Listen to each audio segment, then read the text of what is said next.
बघा, लाठीचार्ज जर कोणावर करायचा असेल तर आमच्यासारख्या राजकीय व्यक्तींवर करा. आम्ही एखादं आंदोलन जर करत असेल आणि त्याच्यात कदाचित राजकीय हेतू आहे असं आपण समजा, तर आमच्यावर लाठीचार्ज केलं तर आम्ही काही वाईट वाटून घेत नाही.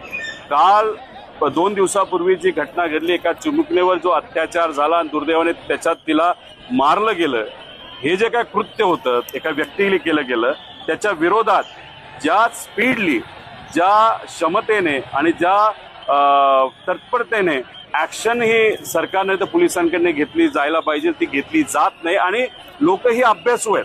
त्यांचं मत आहे एवढं फास्ट ट्रॅक कोर्ट झाले, 10 वर्ष न्याय मिळत नाही, तर या चिमुकलीला न्याय कसा मिळणार, या हेतूतून कालचं आंदोलन हे सामाजिक दृष्टिकोनातून अराजकीय लोकांनी, कुणी कुठेतरी काम करतंय, कुणी प्रोफेसर आहे, कुणी स्वतःचा बिझनेस करतंय, कुणी शिक्षक आहे, कुणी कोण आहे, तर या लोकांनी मिळून ते आंदोलन केलं होतं. ह्याच्यात जर संवाद झाला असता, जर त्यांना विश्वास दिला असता, तर आंदोलन 5-10 मिनिटात संपलं असतं.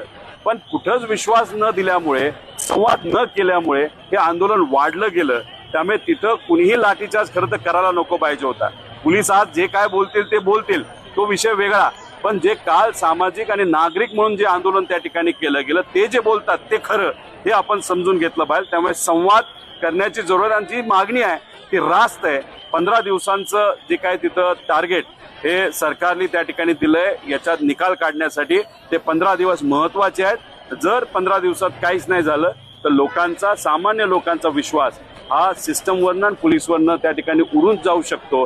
त्यामुळे कृपा करून सरकारकडनं या विषयामध्ये लक्ष घालून लोकांची जी मागणी होती ती केली पाहिजे. आणि लाठीचार्ज करायचा असेल तर आमच्यावर करा, तर सामान्य लोकांवर करू नका. हे मात्र त्या ठिकाणी सरकारला सांगतो.